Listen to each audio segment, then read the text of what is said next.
Bueno, buenas noches a todos. Siendo ya las 20:10, vamos a dar comienzo a la charla debate que teníamos preparado para el día de hoy. Tenemos disertantes de lujo, podríamos decir, que lo vamos a ir presentando uno por uno. El motivo de la charla es del comité, del docente, estudiante y familia contra la presencialidad acá en Córdoba, que lo hemos conformado ya hace unas semanas atrás, un mes atrás, y bueno, hemos resuelto una serie de iniciativas, entre ellas esta charla. La idea es difundir nuestro planteo, la cuestión de suspensión de la presencialidad, la cuestión del avance de la vacunación, y cómo enfrentar la situación pandémica que estamos atravesando, donde hoy las noticias vuelven a cobrar tanto en el país y en Córdoba con 4.933 casos.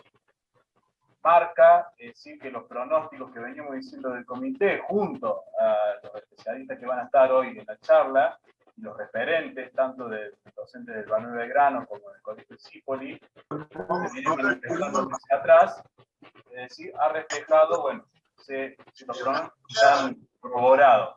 Podríamos decir, lamentablemente, de manera negativa por la cantidad de contagios fallecidos. Y otro episodio importante, que no es menor, hoy 3 asambleas de residentes acaban de propinarle, un revés al gobierno que ha querido movilizarlo de manera compungida, para decirlo de esta forma, para exigir que se sumen de una manera improvisada, etcétera, a tener una situación que ya es de un descalabro total. No me quiero extender mucho en esto porque, repito, acá tenemos especialistas, etcétera, que van a desarrollar estos puntos con mayor detenimiento. Pero una cosa más, dentro del colectivo ya veníamos discutiendo la posibilidad para la semana que viene o en los próximos días de convocar a una caravana, obviamente por los cuidados y a las situaciones, cómo se va a dar con la disposición, etcétera, en defensa de la suspensión de la presencialidad, en defensa de los trabajadores de la salud y obviamente en defensa de las familias en general. Bien, antes de la presentación quiero decir un agradecimiento, primero al Partido Obrero Tendencia, que nos prestó la plataforma para poder dar charla.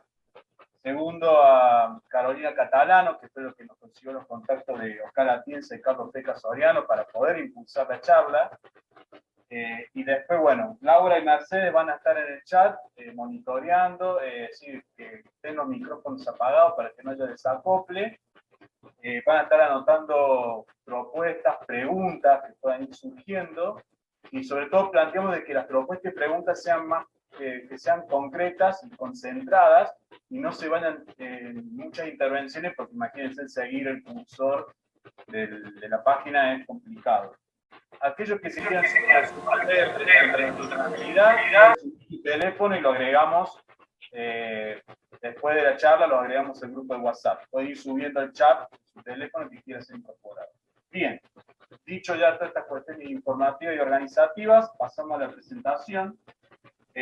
Los 4 disertantes son Carlos Peca Soriano, especialista en salud pública, bioética y emergentología; el doctor Oscar Atienza, docente universitario, magíster en salud pública y administración, ambos especialistas en salud, y que ya venían desde el verano mínimamente, capaz que el año pasado, anunciando que esta situación que está explotando ahora en estas últimas semanas, ya la venían pronosticando con anterioridad.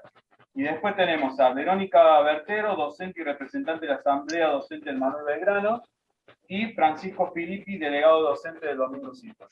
Bueno, pasamos con el primero, con Carlos Peca Soriano. Le cedemos el micrófono. Muchas gracias. Si me permitís, prefiero que hable primero el doctor Atienza, que va a ser un pantallazo general. No? Oscar, si querés tomar el micrófono. Sí, por supuesto, Carlos. Ante todo, muchísimas gracias a todos por la invitación. Un placer estar charlando con ustedes.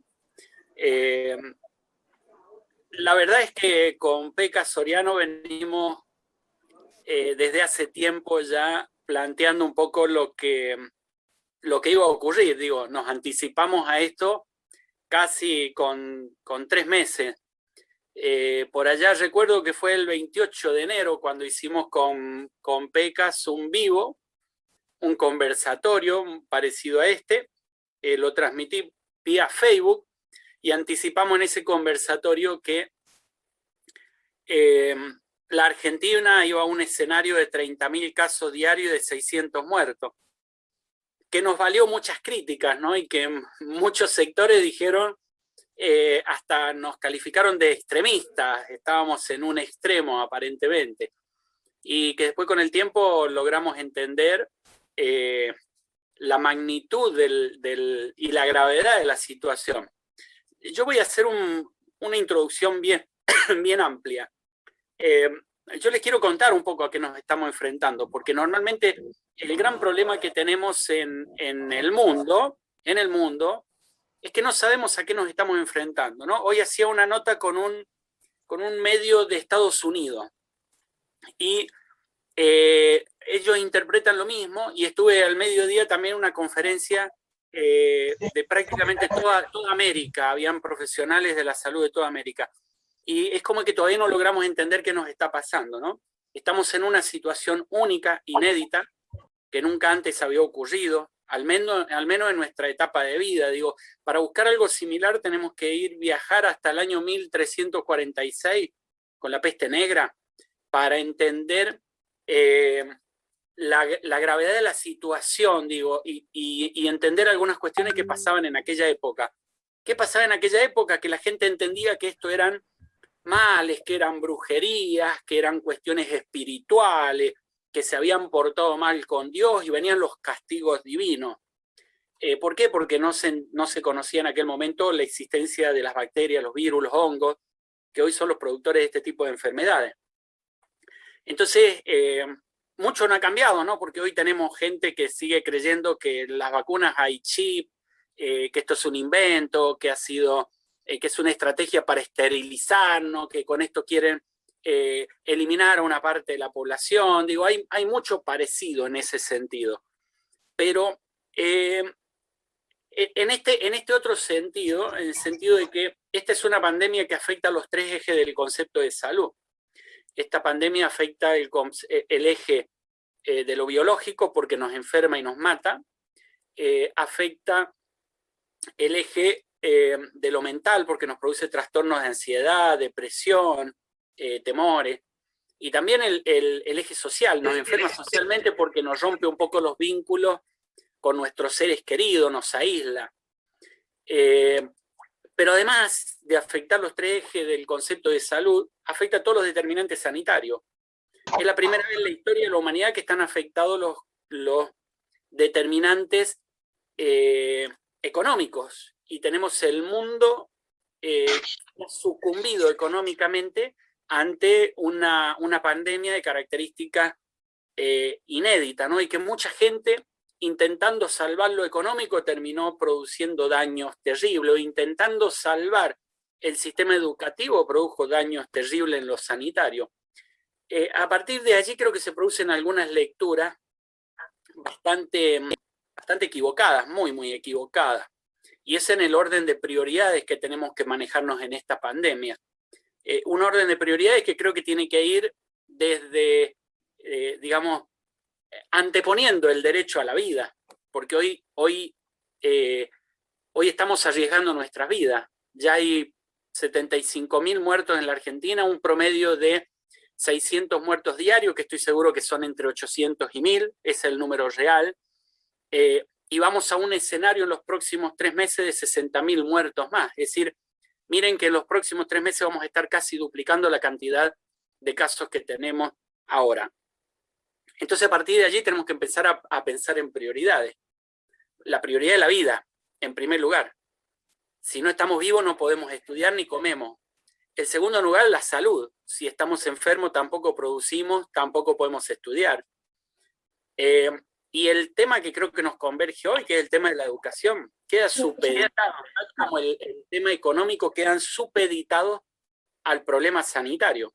De modo que lo primero que hay que solucionar en el mundo es el problema sanitario para poder después darle prioridad al resto. Porque si cambiamos las prioridades, lo que hacemos es terminar afectando el sistema sanitario. Y acá no es un problema de que se afecta la salud individual, acá estamos afectando la salud colectiva. Por eso que cuando muchos plantean el tema de la dicotomía salud y economía o salud y educación, no, acá el problema es sanitario, el problema es la salud. Y hay que focalizarse allí. Porque si uno cambia el orden de la prioridad, en este momento lo único que hace es terminar desequilibrando a aquello que en realidad me quieren establecer como, digamos, como secundario en esta pandemia, porque pareciera ser que lo primero es la educación.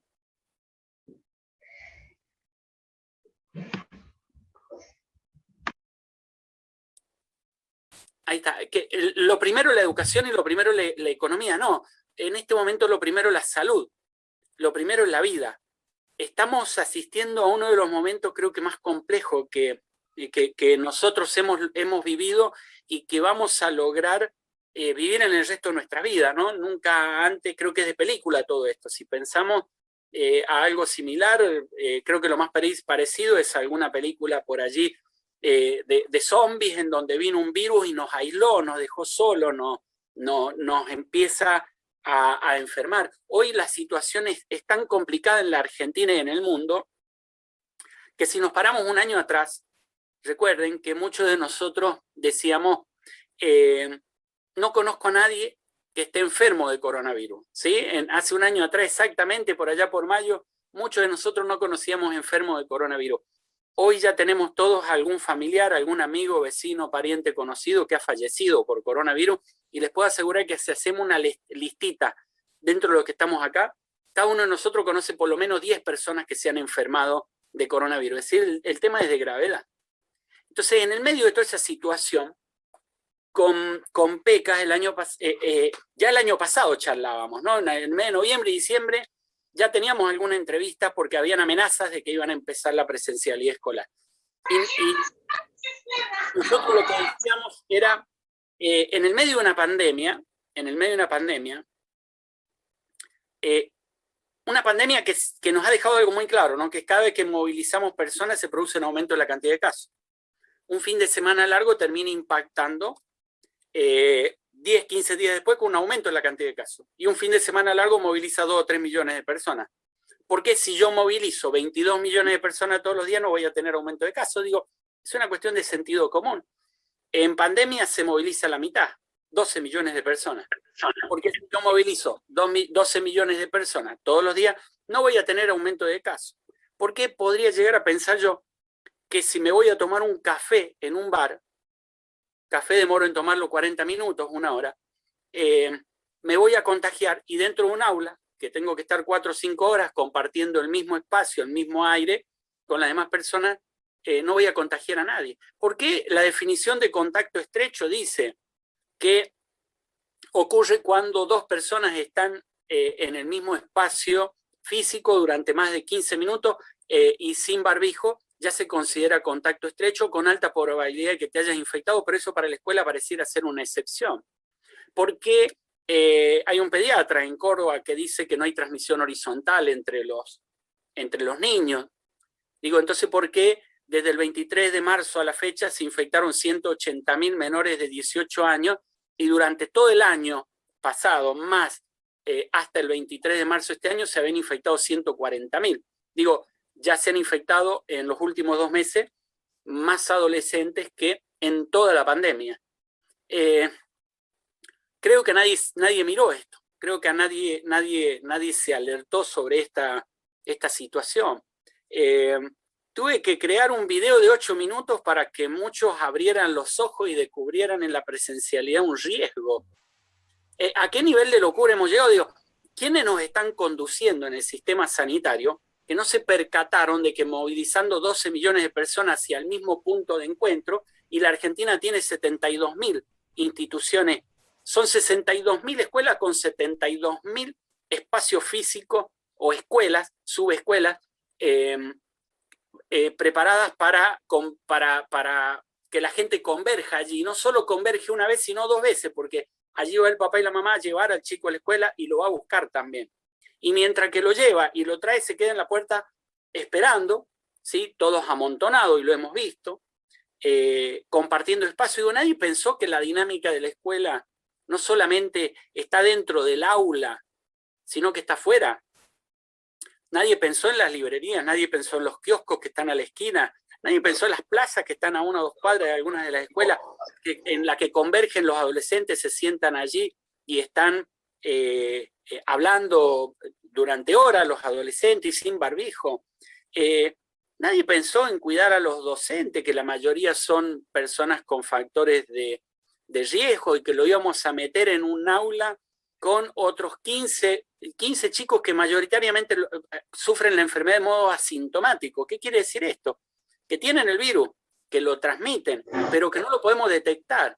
Y sin embargo obligaban a los docentes a denunciar síntomas o a detectar las personas que tuvieran algún tipo de sintomatología para poder aislarlo. Digo, ¿cuántas veces le han dicho a los maestros, si encuentra fiebre o algún chico con algún síntoma, lo tiene que denunciar? Pero no lo va a encontrar porque mayoritariamente son asintomáticos. Digo, se les perdió de vista eso. Digo, tantas variables, y podemos hablar, y voy a dejarle a Pecas que comente, porque tenemos la cantidad de variables que hemos encontrado nosotros y que nos hacía alertar que abrir las escuelas iba a ser meternos en un problema extremadamente serio. Digo, nadie se percató de ese tema. Pero ahora, a ver, ya estamos todos convencidos y ya sabemos que la presencialidad es un problema. La Corte Suprema de Justicia nos metió en un problema porque falló a favor de la presencialidad en realidad.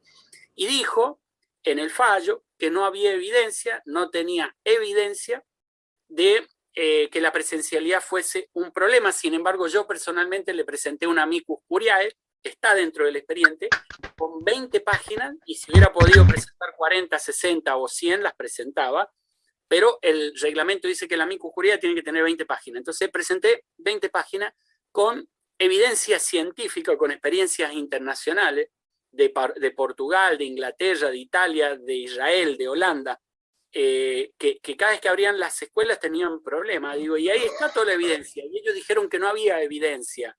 Pero mi conciencia está tranquila porque dentro del expediente está la información, está el amicus curiae que presenté. Pero al día de hoy, lo que más me pregunta, que teniendo toda esta evidencia a favor de que la presencialidad escolar es un detonador, o como lo llama la revista de Lancet, acelerador de casos, yo lo llamaba, junto con Peca por allá por el mes de enero, lo llamábamos detonador. Miren qué similitud en las palabras. Digo, aún teniendo esa información, el lunes muchas provincias piensan en abrir la presencialidad escolar nuevamente. Digo, ¿en qué mundo estamos viviendo?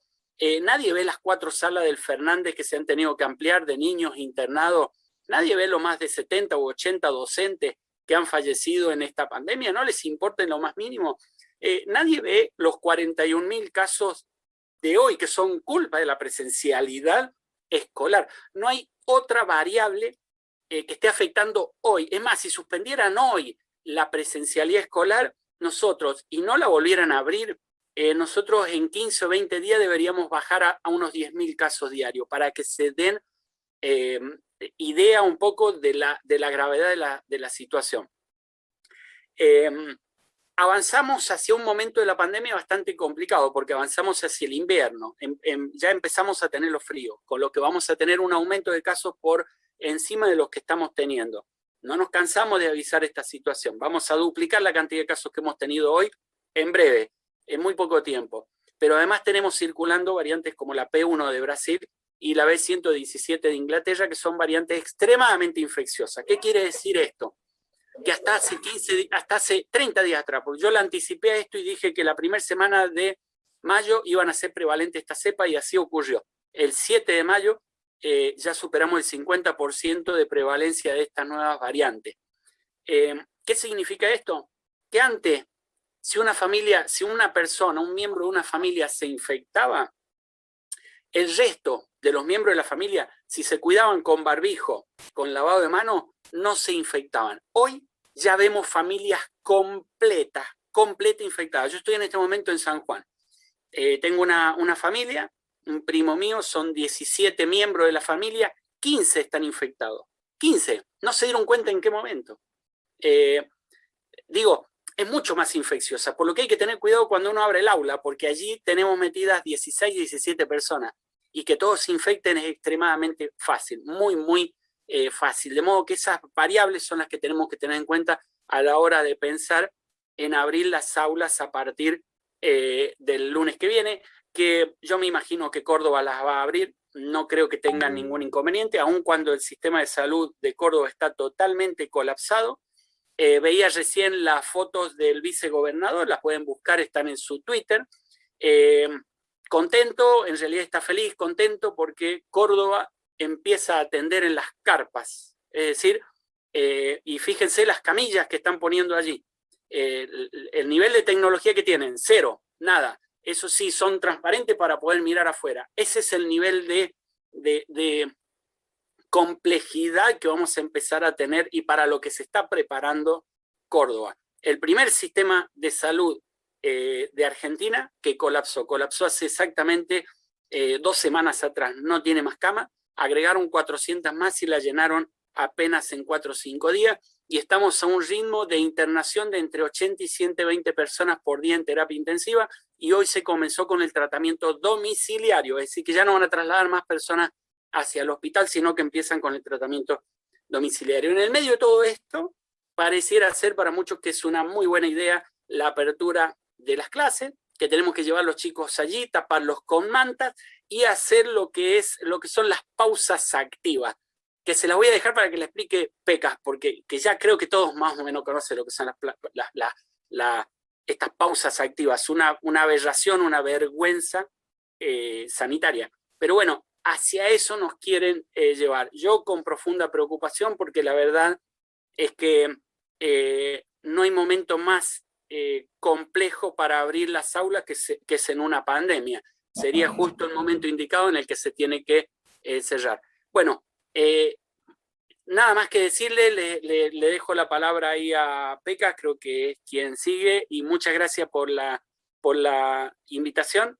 Después quedaré acá disponible para responder las preguntas que quieran. Muchas gracias, Doc. Bueno, le cedemos el espacio a Carlos Pecas Soriano. Bueno, buenas noches.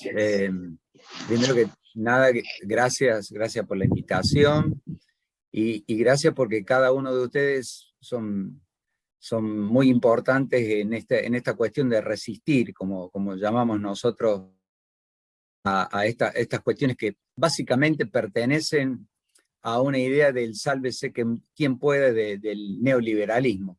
Pero antes que todo quiero dar públicamente mi reconocimiento al doctor Atienza, que además de amigo, y no lo hago por amigo, en una misión cuasi sacerdotal, desde el 20 de marzo del 2020, estuvo informando a la población lo que las autoridades tenían el deber de hacer y no lo hacían. Cuando ustedes prendan el tele o cuando escuchen a cualquier médico, infectólogo, bioticista, sanitarista, pediatra, lo primero que se tienen que preguntar cuando lo escuchen es si tiene conflicto de intereses. Si tiene conflicto de intereses. Porque desde ahí, a ver, no me puede venir el dueño de Pfizer a hablar espectacularmente de la vacuna Pfizer. Entonces, si yo escucho a un médico, aunque sea muy famoso, y es empleado del gobierno provincial, yo tengo que fijarme bien desde dónde me habla ese médico, y desde ahí poder escuchar.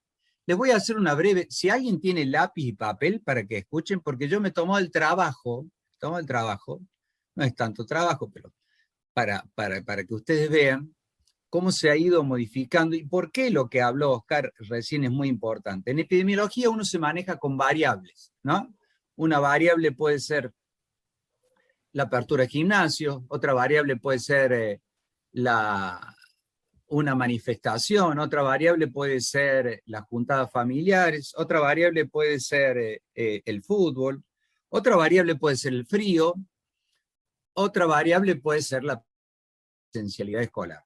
Son variables que como este virus, como muy bien dijo Oscar, no se moviliza solo, se moviliza en base a diversas variables, que es ni más ni menos que cuánta gente se traslada con el virus encima y se lo contagia a otro. Ustedes ya saben, no les voy a repetir de tantas veces, que este virus es muy contagioso, tiene baja letalidad, pero muy alta contagiosidad, y como se contagia mucha gente, la cantidad de muertos pasa a ser mucho. Pero recuerden y anoten si quieren, el 1 de marzo de 2021, perdón, 1 de marzo de 2021, había en todo el país, en todo el territorio nacional, habían 4.600 casos. 4.600 casos. La única variable que cambió el 1 de marzo en todo el país, la única variable, porque recordemos que los gimnasios venían abiertos, los restaurantes estaban abiertos, estaba la muerte de Maradona, que movilizó más de 1 millón de personas.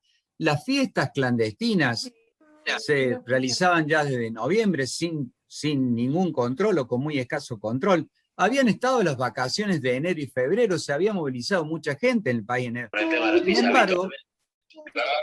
Sin embargo, había el 1 de marzo 4.600 casos en todo el país. La única variable que cambió es que, a pesar de que nosotros le advertimos con Oscar Atienza que 2 revistas internacionales, las más prestigiosas del mundo, daban como las más importantes variables en cuanto al aumento de la contagiosidad, no geométrica, sino cuasi vertical, eran las fiestas de más de 100 personas, ya sean clandestinas o no, y la presencialidad escolar. Bueno, haciendo caso omiso a los pedidos, no sabíamos cómo hacer con Oscar para pedirle. Oscar fue mucho más mediático porque lo entrevistaban de los medios nacionales, pero nos trataban de locos. El 29 de marzo, con esa sola variable, casi se cuadriplicaron los casos. Llegamos a 14.154 casos. ¿Me siguen hasta ahí? Si uno cambia una sola variable y se te cuadriplican los casos, ya ahí el gobierno nacional tendría que haber tomado carta en el asunto y decir, señores, acá estos 2 médicos tenían razón, seguramente habrá habido algún otro médico que la haya advertido, pero la Sociedad Argentina de Pediatría había sacado a la luz un documento de 46 páginas que con Atienza dijimos perfectamente, los protocolos que no pueden ser cumplidos no son protocolos, porque era un protocolo incumplible, porque la presencialidad escolar no es igual a escuela segura. La presencialidad escolar incluye desde que el chico se prepara para ir al colegio hasta que se sube al bondi, como decimos acá en Córdoba, y que cuando llueve o hace frío, las ventanillas de los bondis van cerradas, por lo tanto, si hay un chico contagiado, me contagia a 20 ahí. Incluye cuando el chico llega a la escuela, durante 4 horas no puede aguantar el barbijo, se abraza con otro, cuando sale de la escuela y se junta con otro a tomar una cerveza, como decía el Oscar, incluye a la maestra del secundario que tiene que ir de una escuela A, salir corriendo a una escuela B y salir corriendo a una escuela C, porque muchos de ustedes tienen que trabajar en colegios distintos para poder sobrevivir, ¿cierto? Corríjame si estoy diciendo una cosa que no es cierta. Si esa maestra es asintomática, ya contagió a 3 colegios. Bueno, evidentemente que esa variable que se modificó, el 17 de abril había 20.000 casos. Me van siguiendo en la cantidad de casos, pero alguien me puede decir, bueno, pero Pecas, estuvo Semana Santa que moviliza 3 a 4 millones de personas. Sí, yo le voy a decir, tenés razón, pero moviliza de 3 a 4 millones de personas. En la presencialidad escolar, algunos dicen 13, otros dicen 15, otros dicen 20 millones. Vamos a suponer que son 15 millones de personas para no pelearnos con nadie. Bueno, 15 millones de personas de lunes a viernes. Por lo tanto, el día 5 de mayo, sin que hiciéramos nada, porque no se hacía nada, llegamos a la cifra de 30.000 contagios en todo el país. Y después llegamos a 40.000, con la cifra no despreciable de 600 a 700 muertos por día, que no es ni más ni menos, que es como si se cayeran, porque decimos 600, 700 y las cifras nos llenan de cifras, pero 600 muertos es como si se cayeran 3 aviones. Los aviones que van de cabotaje de Córdoba a Buenos Aires más o menos manejan 180 personas. O 4 aviones por día que viajan de Córdoba a Buenos Aires o viceversa, se caen y se mueren todos sus ocupantes. Señores y señoras docentes, se nos están cayendo 3 o 4 aviones por día y no hacemos nada. O mejor dicho, sí, hicieron esto, que es el cierre de 9 días, que como muy bien dijo Oscar, no va a servir para nada, porque si abren las clases el 31, no sé qué día cae el lunes próximo, si hay apertura escolar, no solo va a estar la variable que más contagia, sino que se va a ver agregado, porque para el lunes están pronosticados 4 o 5 grados, va a estar agregado la variante frío. Y la variante frío es muy peligrosa porque se cierran las ventanas de los colectivos, porque esa ventilación cruzada que en la mayoría de las aulas no puede darse. Fíjense ustedes que un funcionario, que ustedes lo conocen bastante bien, se llama Carlos Paz, y yo lo conozco bastante bien porque fue un funcionario que evitaba que se cerrara el crematorio y incinerador de patógenos en Villa Allende cuando yo fui secretario de Salud, un incinerador y crematorio que contaminaba a más de 2 barrios con arsénico, plomo, manganeso, cadmio y otras sustancias tóxicas. Hicimos un estudio de 5 meses en la población y demostramos que la mayoría de los niños estaba intoxicado con plomo. ¿Qué quiere decir que un niño esté intoxicado con plomo? Y que no puede atender más de 20 o 30 segundos a la tele. Se distraían. Bien. Por eso cuando a mí me preguntan ¿qué piensa usted de esto? Y yo les digo, parafraseando a García Márquez, crónica de un desastre anunciado. Esto fue crónica de un desastre anunciado. Porque no solo nos limitamos con Oscar a hacer una webinar que fue vista creo que por 10.000 o 15.000 personas, sino hicimos un documento, compartimos ese documento. Oscar siguió en forma cuasi sacerdotal haciendo 20 o 30 o 40 entrevistas por día. No fuimos escuchados. No fuimos escuchados. Por lo tanto, y para ir finalizando, después le podemos contestar las preguntas que quieren. En medio de eso teníamos negacionistas, los que decían que esto era por las vacunas. Para que ustedes tengan una idea, en Alemania hay un 15% de la población vacunada. Acá tenemos un 10 casi la población vacunada. Solamente hay 5 o 6 países en el mundo que manejan un alto índice de vacunación. A saber, Israel, Estados Unidos, el Reino Unido, Arabia Saudita y Canadá. El resto están muy atrasados con la vacunación, inclusive los países del primer mundo. O sea que si nosotros, ustedes fíjense que largaron al matadero a casi todos los y las docentes. La mayoría, cuando fue el 1 de marzo, estaba sin vacunar. Y fíjense ustedes cómo bajó. Antes se morían o se afectaban más las personas de más de 60 años. Y esto estoy tomando estadísticas de la provincia. Fíjense que los contagios en el último mes de chicos de más de 12 años aumentaron un 50%. Los contagios de menores de 12 años en el último mes aumentaron un 150%. Vale decir que aquellos que irresponsablemente salieron por medios televisivos a decir que los niños no contagiaban, estaban muy errados.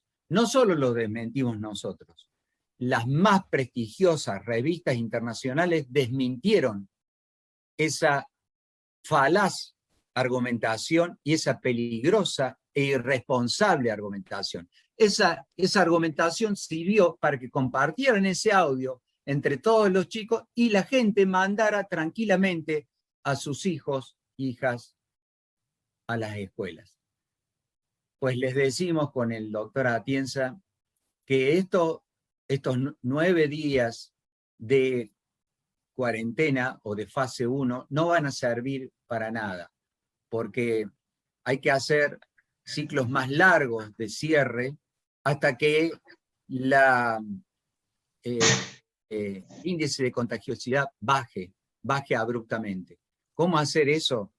Y bueno, Oscar puede tener alguna otra idea, creo que tiene alguna idea, pero mi idea es, la presencialidad escolar no se abre hasta que no esté el 70% de la población vacunada. Las fiestas o las reuniones de más de 10 personas deben ser multadas con multas siderales, pero siderales. Y que se juntó, mire señor, usted tiene una multa de 500.000 pesos. No tiene los 500.000 pesos, bueno, le embargo la casa al dueño de familia. Y todo aquello que pueda ser pasado a la virtualidad, que sea pasado a la virtualidad.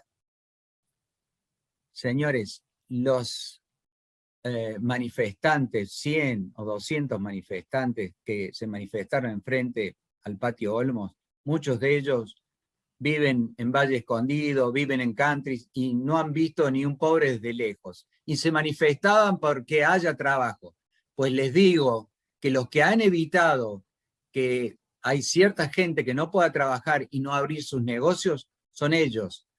Porque como muy bien dijo Oscar, la falsa dicotomía de economía versus salud, todos los países que hicieron esa falsa dicotomía, perdió la economía porque bajó abruptamente su PBI y tuvieron miles de muertos, como nosotros estamos teniendo ahora. Paremos con esta masacre. Ustedes son partícipes activos y los felicito de que estén acá, felicito que haya tantos participantes y realmente les pido que cada granito que puedan brindar ustedes para transmitir, para ser vectores de esta verdad, con Oscar no tenemos ningún conflicto de interés. Simplemente hemos laburado todas nuestras vidas por la salud pública. Tanto él como yo recibimos 40, 50 llamadas diarias de gente que nos habla porque no tiene a quién hablar.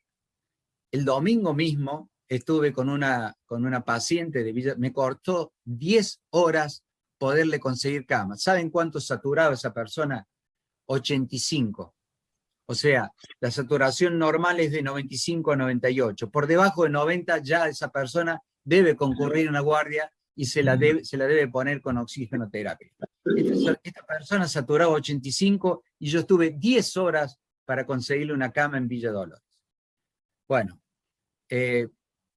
aquí finalizo y estoy abierto tanto como Oscar, y le agradezco nuevamente a que nos hayan convocado. Por favor, no sigamos con esta matanza. Muchas gracias. Bien. Me dicen acá que ustedes tienen 40 minutos, ahora pueden responder las preguntas ahora, o prefieren que intervengan Verónica y Francisco, y ahí podemos hacer un combo con las preguntas al final de la intervención de ellos dos. Serían intervenciones muy cortas, breves. Parece, Pecas, Oscar. Sí, al final, no hay problema. Al final, me parece que es muy importante escucharlo a ustedes. Perfecto, muchas gracias. Bueno, sigue el turno de Verónica Bertero. Muchas gracias. Buenas noches a todos y a todas. Mi nombre es Verónica Bertero, soy docente de la Escuela Superior de Comercio Manuel Belgrano. Vengo en representación. 200 y algo. Por favor, tratemos de mantener los chats muteados, los audios muteados. Vengo en representación de la Asamblea Docente Manuel Belgrano. Nosotros y nosotras venimos siempre trabajando de forma conjunta en asambleas para todas las medidas que consideramos importantes de debatir. En este caso, desde febrero, que estamos asambleando, por la problemática de la presencialidad. Yo soy bióloga, soy doctora en ciencias biológicas, también por eso me enviaron a mí para estar hoy acá, y veía preguntas, por ejemplo, como ¿qué podemos hacer los docentes que sabemos que nos van a contagiar, nos vamos a contagiar, y hay que juntarse y pelearla, porque no hay otra?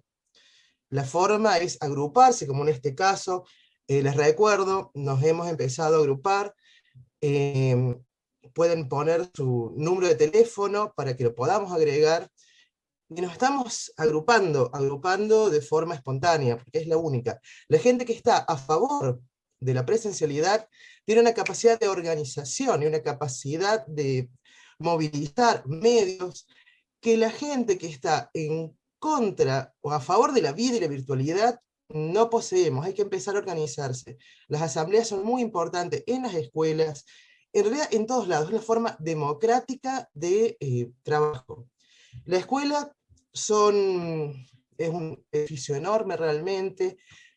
Uno podría pensar que realmente está muy bien ventilado, pero sin embargo las aulas no tienen eso, no están tan ventiladas, hay bastantes problemas de infraestructuras, lo entra a mirar con el ojo clínico.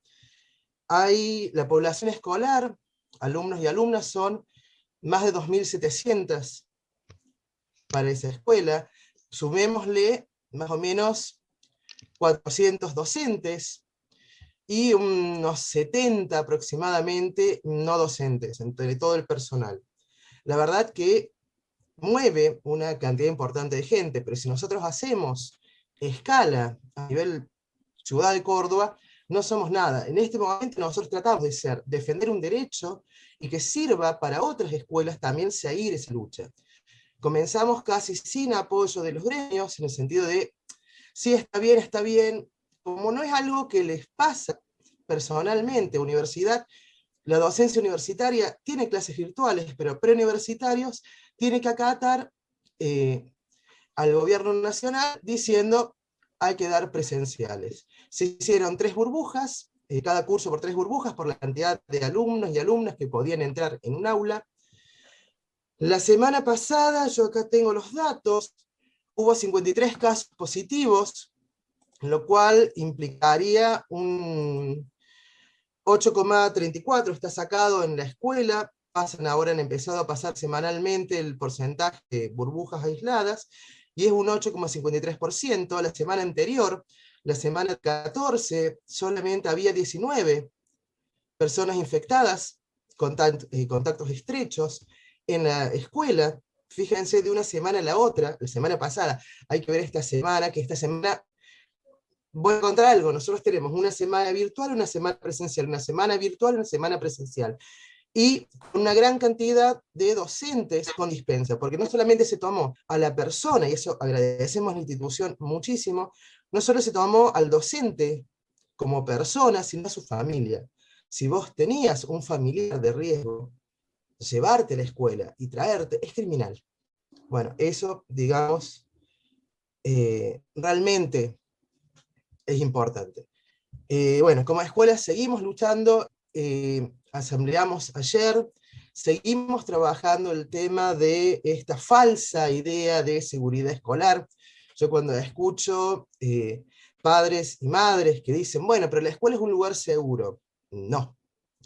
En realidad, las bases son de un trabajo de la Sociedad Argentina de Pediatría, la que marca lo que van a ser las pautas, y la verdad que son bastante ambiguas, no tienen muy buenas bases, y las bases teóricas vienen flojitas de papeles. Realmente nunca avanzaron a nivel de investigaciones el tema de que los menores y las menores contagian igual que el adulto, que al ser asintomáticas no nos enteramos hasta después que dio positivo, y hasta que aislaste la burbuja, ya pasó un tiempo de esa infección, de cómo estás llevando esos virus, y además, si nos ponemos a pensar que los y las docentes no se consideran parte de las burbujas, una especie de limbo que no existimos dentro del aula, es como que la burbuja se piensa que están encerrados los chicos y no es un ambiente en el cual circula aire. Las aulas en lo que es España, por ejemplo, tienen medidores de dióxido de carbono, una forma indirecta de saber si el aire está contaminado. Sí, somos una especie acá, acabo de leer, somos una especie inferior al parecer, somos los nuevos esclavos, los y las nuevas esclavas. Se toma una medida de dióxido de carbono como la concentración X, no me acuerdo bien ahora cuánto es, para considerar que ese espacio es seguro o no. Nosotros es a ojo. No me pregunten cómo una dinámica de fluidos, o sea, que entre y salga completamente el aire contaminado de un aula se puede lograr a ojo, porque eso sería genial. Un montón de investigadores han trabajado gratis para hacer análisis matemáticos de eso y no funciona así. El tema de desinfectamos, desinfectados, no es un virus de superficie, así por más que nos llenemos de alcohol en gel, está genial porque ayuda con un montón de otras enfermedades, está genial, nos va a ayudar para evitar otras, pero no el coronavirus. O sea, esa falsa sensación de seguridad hay que romper. El trabajo docente es un trabajo enorme. Trabajamos más en la virtualidad. Si nos dicen, ¿qué preferís, la escuela presencial o la virtualidad? La escuela presencial es mi lugar. Es el espacio donde uno está, comparte, uno vive ahí. Y uno tiene puesta la camiseta del lugar donde trabaja porque es el afecto de uno. No solamente entra lo laboral, entra mucho más que eso. Cuando decían también, no van a repetir porque no pueden hacerlo por la virtualidad, y no, sí se pueden.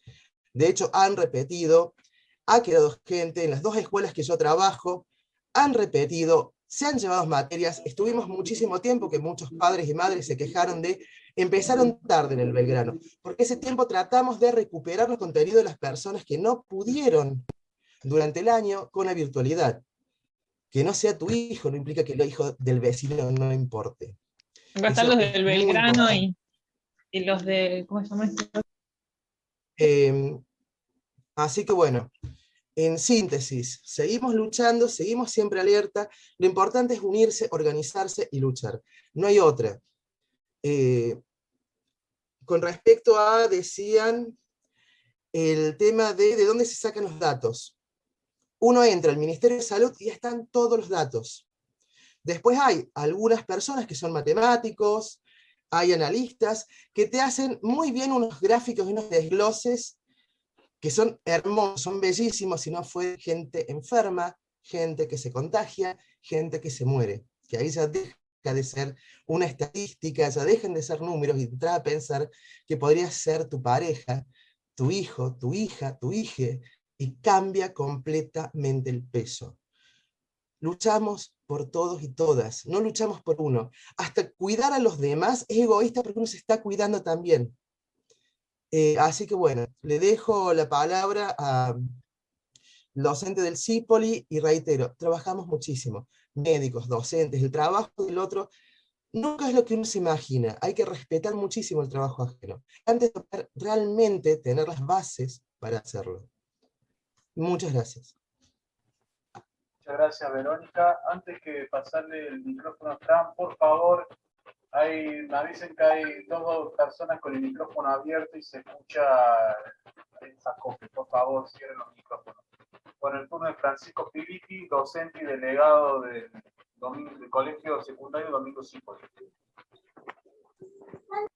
Hola, buenas noches. Muchas gracias por el espacio y gracias a los y las expositoras. Yo, para empezar, me parecía importante para tener en cuenta esta discusión y todos los debates que se generan en torno a la cuestión de la presencialidad y de las escuelas, enmarcarlo en una cuestión un poco más general. Y luego sí me voy a referir un poco más en particular de bueno, cuál ha sido el proceso en esta escuela, en el Domingo Cipolli, y un poco lo que hemos hablado ahí con distintos docentes desde el principio de año. Decía que esto de la presencialidad, en realidad, digamos, digamos, hay una cuestión de fondo, más que creo que un poco la dijeron los doctores, que tiene que ver con de qué modo, ¿no es cierto?, como sociedad abordamos este problema de la pandemia. La pandemia, sabemos todos cómo se inició, bueno, ya estamos casi cansados de hablar del tema, profundizó y agudizó un montón de conflictos económicos, sociales, políticos, incluso que ya existían previamente, pero puso sobre el tapete este tema, ¿no es cierto? Y ahí ha habido o ha surgido una tensión, para mí, y simplificando mucho, entre dos líneas de acción frente al tema. Por un lado, lo que por ahí nosotros en lo que venimos hablando le llamamos aperturismo, es decir, la idea de hacer de cuenta que no pasa nada, siga, ¿no es cierto? La máquina tiene que seguir andando, y bueno, a costa de lo que sea. Eso, bueno, tuvo sus expresiones el año pasado en Brasil, Estados Unidos, se pudo ver en distintos ensayos que hicieron los gobiernos para llevar adelante esa línea para afrontar el tema. Y por otro lado, estamos quienes, desde distintos sectores en la sociedad y con distintos argumentos, hemos dicho, bueno, no, paremos un poco la mano, acá hay que reorganizar, ¿no es cierto?, las cosas, poniendo como principio de prioridad el cuidado de la vida y de la salud, que es un poco lo que decía, me gustó como lo dijo el doctor Atienza, esto de ordenar las prioridades. ¿Por qué creo que es importante tener en cuenta esto?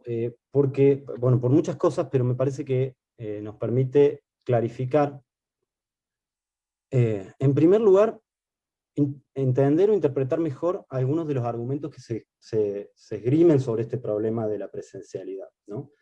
Y por otro lado, entender un poco lo que pasó hacia atrás, lo que pasó, digamos, con este pico de contagio en el que estamos. Digo lo de entender mejor esto de los argumentos porque a esta altura del partido, ¿no es cierto?, 1 año y medio de pandemia, referido al tema de las clases, escuchamos a veces argumentos y escuchamos personas que nos dicen, bueno, no, lo que pasa es que los docentes quieren suspender la presencialidad porque no quieren trabajar, ¿no? O malintencionadamente, se dice en medios de comunicación, se cancelan las clases, ¿no? Como si nosotros el año pasado no hubiéramos trabajado. Esto es lo último que decía un poco Verónica. Y pareciera una locura que nosotros tengamos que explicar a esta altura del partido que hemos estado trabajando, igual o más en muchos casos. Ahora, que el sistema educativo atraviesa una crisis, sí, obviamente eso viene de antes, ¿no? Pero lo que me importa señalar de esto es que ese argumento, venga de un medio de comunicación, ni hablar si viene de un dirigente político, gremial, de una cámara empresarial, de un periodista, no hay que ser ingenuos con eso. No es que esa persona, desde mi punto de vista, no entendió que los docentes estuvimos trabajando. Hay una intencionalidad política, y por eso lo inscribo en esta línea más general, que tiene que ver con intereses económicos y políticos respecto a cómo afrontar la pandemia, ¿sí? ¿Por qué intereses económicos? Bueno, porque sostener las restricciones, los cierres, implica también poner presupuesto, implica afrontarlo a través de un mayor presupuesto al sistema de salud. Nosotros venimos denunciando bastante el tema de, digamos, hemos visto en el presupuesto anual del gobierno de la provincia cómo se han destinado fondos para esta autovía que es totalmente cuestionada, un 40% del presupuesto para hacer una ruta en este momento, y un 3% para la construcción de hospitales. También lo vemos en esta perspectiva de la escuela guardería, que es un poco eso que se mencionó de las pausas activas. No importa lo que vayamos a hacer a la escuela, lo que importa es que esté abierta para sacar el chico, la chica del espacio doméstico, para que los padres vayan a trabajar. Entonces, los argumentos que se plantean en contra de lo que estamos diciendo acá tienen un carácter político, ¿sí? No tenemos que ser ingenuos, y obviamente hay una cuestión de información y de difundir la información, pero hay también ataques a los docentes. Cuando se dice que los docentes el año pasado no trabajamos, están atacando a los docentes. Y esto lo hablamos en todas las salas de profe, en todas las reuniones, y muchas veces lo hablamos por abajo y nos cuesta decirlo públicamente, o no lo queremos decir, porque incluso nosotros interiorizamos ese discurso. También cuando se nos dice, pero no piensan en la educación de los chicos, no piensan en lo que va a pasar, en todo lo que se pierde, a los docentes nos van a venir a decir que nosotros no nos preocupamos por los estudiantes. Justamente, ¿quién nos va a venir a decir a nosotros eso? Y eso también se ve en otro tipo de argumentos, cuando te dicen también, hay quienes dicen, no, pero fíjate, vos querés suspender las clases presenciales, entonces estás por la virtualidad, querés entregar la educación a Google y Microsoft. 4.500, 5.000 casos ayer y vamos a estar discutiendo ese tema. A mí me parece totalmente fuera de lugar. Entonces, creo que lo que tenemos que hacer es plantear muy directo estas cuestiones, porque desde el otro lado también se plantean así y se dicen barbaridades, y acá tenemos un apoyo científico serio sobre el tema. Y por otro lado, entender ese marco político más general en el cual se inscribe el debate también nos permite ver un poco lo que pasó, que acá yo no me voy a meter mucho porque no soy especialista, acá han hablado gente que sabe del tema, yo soy profesor de historia, o sea, no puedo referirme mucho a los detalles, pero muy a grandes rasgos todos vimos que el año pasado, con mayores restricciones, se logró una cierta contención de la pandemia en alguna medida, ¿no? No quiere decir que el año pasado fue perfecto, pero evidentemente ahora estamos peor.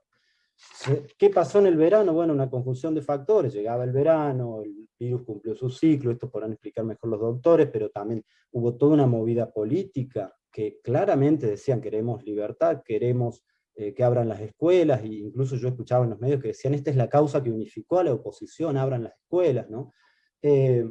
Se conjugó también con la llegada de los primeros lotes de vacunas, que parecía la luz al final del túnel, ¿no es cierto? Entonces listo, chao, ahora todo va a estar bien.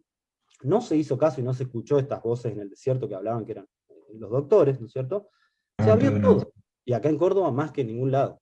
Se abrió absolutamente todo. Entonces llegamos a esta situación en la que estamos ahora. Algunos lo vieron antes, otros tardamos más. Nosotros en el Domingo Zípoli, a principios de año, cuando nos mandan a la presencialidad, que además se superpuso el ciclo electivo y se planteó que teníamos que cerrar el ciclo electivo con el estudiante del año pasado, mientras abríamos el nuevo ahora. Ahí nosotros, con mis compañeras, con las delegadas, ni siquiera tuvimos nosotros que plantear nada, porque las propias docentes con trayectoria en la escuela dijeron, no vamos a trabajar y desdoblarnos en dos cosas a la vez y atender los del año pasado y los de este. Pero retrasamos un poco el inicio a partir de eso. Luego sacamos unas fotos al colegio, fuimos a ver los famosos protocolos, simplemente mostramos la foto y el resto de los docentes lo vio, se armó una suerte de revuelo y todos dijeron, no están las condiciones para volver. Entonces en el Zípoli empezamos ya de entrada con la presencialidad un mes después. Luego el jueves 13 de mayo, o sea exactamente hace 2 semanas, nosotros tuvimos una asamblea. Esa asamblea surgió de manera bastante espontánea ahí en el grupo, distintas inquietudes que a veces eran pedagógicas, no estaba bien claro por qué, pero dijimos, bueno, nos juntemos y charlemos. A partir de eso, fueron surgiendo todas estas cuestiones, el miedo, la preocupación por el tema del transporte, por el tema del frío también, por el tema de la desorganización que implicaba esta semipresencialidad, de los cambios de rumbo, de la dificultad que tenían esto de sostener el vínculo pedagógico. Muchas docentes planteaban esto es un lío mayor del que había antes. Y todo eso se plasmó en un escrito que dijimos, hagamos un pronunciamiento público dirigido al gobierno, a la comunidad educativa. Es decir, nosotros la asamblea la hicimos. En ese momento UPC no convocó asamblea, estaba con un plenario informativo del cual participamos, y hicimos nosotros mismos la asamblea, hicimos ese escrito, lo circulamos, y logró algún impacto. No era ninguna medida de fuerza como hicieron los de Belgrano, que directamente no empezaron las clases, pero por lo menos empezamos a plantear el tema. Eso fue un poco la experiencia en el colegio, lo que hemos estado discutiendo, y por último quería referirme un poco a este comité, grupo de autoconvocados que hemos armado también hace 3 semanas, 4, ¿no? Distintos docentes de distintas localidades de la provincia, en el cual yo creo que tiene mucha importancia este espacio y lo tenemos que valorar y profundizar. ¿Por qué? Nos ha permitido instalar el tema. Nosotros hace 3, 4 semanas nos juntábamos y éramos 4 o 5 realmente, y hoy en día, digamos, ya tenemos algo un poco más grande. Nos ha permitido coordinar, conocimos a los docentes de Manuel Belgrano, conocimos gente, bueno, son de ADIUC, contactar a los doctores, nos ha permitido también meter presión de algún modo, y eso es una conclusión que para mí sale de todo esto, es que tanto la dirigencia sindical como el gobierno actúan bajo presión en este tema. Es decir, cuando ven que la gente se está moviendo y lo está planteando, por un lado ven la situación de la curva sanitaria en momentos en donde ya no pueden estirar más, pero también influye la presión que nosotros podamos meter. Y por otro lado, nos permitió, y esto me parece que también es muy importante, superar algo que siempre en las asambleas docentes de la provincia hablo, aparece, que es, bueno, podemos hacer lo que sea y votamos esto, pero después nos traba todo UPC. Acá nosotros decidimos, sí, sostenemos los reclamos y les decimos intervenga, llamen a asambleas y todo, pero nosotros igualmente nos hemos juntado, nos hemos pronunciado, hemos dicho las cosas y también estamos pensando en tratar de llevar adelante acciones como esta que estamos haciendo ahora, más allá de UPC o no. Vendrá atrás nuestro UPC si no toma la iniciativa. Bueno, para finalizar yo quería plantear algunas propuestas que creo que son importantes en este contexto y que creo que es importante que se discutan ahora y que incluso se voten también, plantear esto como una suerte de asamblea. Tenemos que mantener esta unidad con los sectores de salud, es importantísimo, es algo clave porque son justamente ellos lo que están diciendo el tema de la presencialidad que nos afecta a nosotros los docentes. Tenemos, creo yo, que plantear que, digamos, empezar a pensar que no podemos volver salvo que mejore la situación del sistema de salud, que es lo que vienen diciendo los doctores. Algo que salió también en nuestras asambleas es esto del reclamo por recursos, por presupuesto, que creo que va tanto para salud como para educación. El orden de prioridades que dijo el doctor, ¿dónde vamos a poner las prioridades? Y algo que venimos charlando aquí en el grupo también es esto de plantear una caravana, una gran caravana como fue el año pasado, la caravana de médicos, que creo que tiene varias ventajas. Por un lado nos permite, le estamos diciendo que los contagios son muy altos, nos permite una forma más segura de manifestarnos, nos permite también, tomando la experiencia del año pasado, la repercusión que tuvo la caravana médica, incluso a nivel nacional, y bueno, creo que puede llegar a tener mucho impacto. Esa caravana que la planteó también José al principio, por la defensa de la salud, por una virtualidad segura, etc. Creo que eso lo podemos definir, votar, quizá no le podemos poner fecha todavía, pero tenemos que pensarla como un recurso para luchar en el caso de que se nos haga volver a ese sistema en adelante. Y ir instalando el tema, ¿no es cierto? Bueno, se puede plantear, y con esto cierro, que todo esto es pedir un montón, porque entonces querés que el Estado haga todo. Bueno, simplemente, digamos, el planteo es que no se haga negocio a costa de la salud. Se han hecho negocios con la vacuna, se han hecho negocios con todo este lío en el cual estamos metidos, y no es más que eso, que no se haga un negocio también de los contagios de la salud de la población en general, ni siquiera de los docentes. Eso es todo lo que yo iba a decir. Muchas gracias. Francisco, bueno, voy habilitando las preguntas. Hay dos preguntas que yo vi ahí en el chat que me parece que son importantes y que me acaba de llegar en uno de los grupos docentes, que tiene que ver con algo que dijo ahí Oscar, que parece que el lunes habría restricciones muy mínimas de recorte de horario a las 7 de la tarde y las 4 horas de clase presencial se reducirían a 3 horas. Eso acaban de tirar ahí en el grupo docente bajo, bueno, delegado de escuela, que es de la UPC. Eso quería ver, bueno, cómo, Carlos lo planteó muy bien, cómo impactaría esta cuestión, estas aperturas, estas que se darían el lunes con estas características de presencialidad de 3 horas y que los comercios creo que hasta las 8 o 9 de la noche después estarían abiertos. Y después otra pregunta que vi tiene que ver con el tema de que se plantea adelantar el ciclo lectivo del 2022 para el verano y generar una prórroga, es decir, de estos meses, por el tema de los inviernos, el frío, justamente para evitar, o sea, suspender la presencialidad, y eso permitiría adelantar el ciclo. ¿Me pudieron escuchar? José, ¿puedo hacer una pregunta a Francisco, si me permitís, Sí. que es muy cortita? Y es para las dos escuelas. ¿Qué porcentaje de docentes, vos que sos delegado, Francisco, y a lo de Belgrano, qué porcentaje está a favor de la presencialidad y qué porcentaje está en contra? Más o menos si tienen tomados esos datos. Nosotros teníamos de comienzo de año, desde el gremio se llamó se hizo un cuestionario, y en realidad era más de un 60%, pero era comienzos de año, cuando recién comenzaba todo. Muchas de las personas que en un momento consideraban que era la presencialidad necesaria, recordemos que Manuel Belgrano aparte tiene conectividad, tiene becas de conectividad, se pueden conseguir computadoras, es otra realidad que por ahí con provincia es distinto. Era mayoría, de hecho cada vez se va sumando más gente luego de la evidencia y lo que ha pasado. Pero las familias, hay una minoría que es la que está haciendo este esfuerzo presencialista, pero que tiene mucha llegada y mucho ruido. Una cosa, nosotros comenzamos a dar clases, comenzamos en tiempo y forma.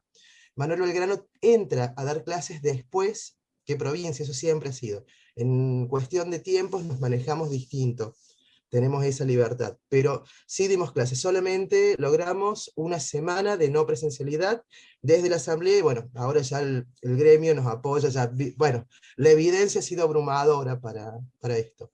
Pero sí, es una mayoría la no presencialista, pero la minoría tiene mucho peso y llegada a medios y a universidad. No sé, Francisco. Sí, no, bueno, un poco creo que dije, ¿no?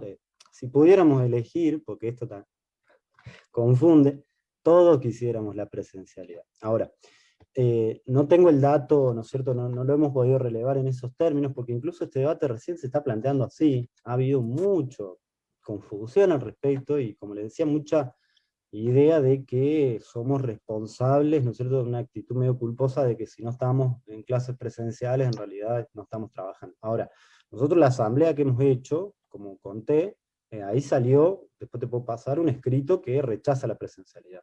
Y la asamblea, bueno, son los miembros más activos que han decidido sumarse, participar, ¿no es cierto? Después, bueno, eso evidentemente un montón de gente pensará distinto, no lo ha manifestado.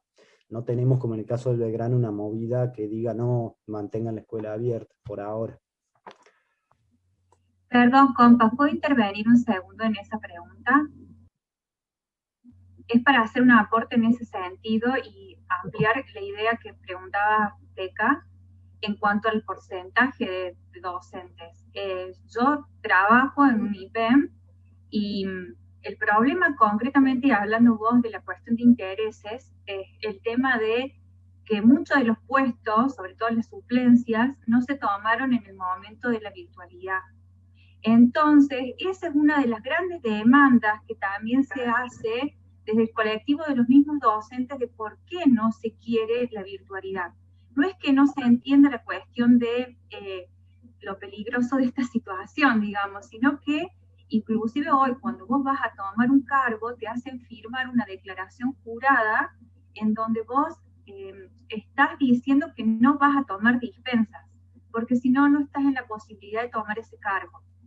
Entonces, esa situación, más sumada a la cuestión de las suplencias, ha generado la necesidad de muchos docentes que han quedado desempleados a lo largo de todo el 2020 de defender esta presencialidad, aunque no la están defendiendo, digamos, pero es una fuente de trabajo claramente, y eso es lo que está atravesando también esta disputa, ¿no? De sí, entre los docentes mismos, la presencialidad sí o la presencialidad no.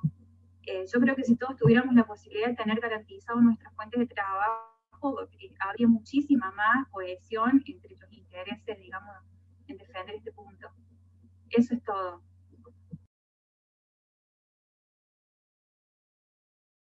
Ese memo nosotros lo mencionamos en nuestro escrito porque es incluso peor. Una docente justamente se refirió a eso. El memo también te hace firmar una declaración jurada en la cual no tenés contacto con ninguna persona de riesgo, no cursás embarazo, no tenés ninguna comorbilidad, o sea, va en contra del derecho laboral más básico, lo metieron un poco así por abajo y ahí estamos, digamos. También lo denunciamos ese memo.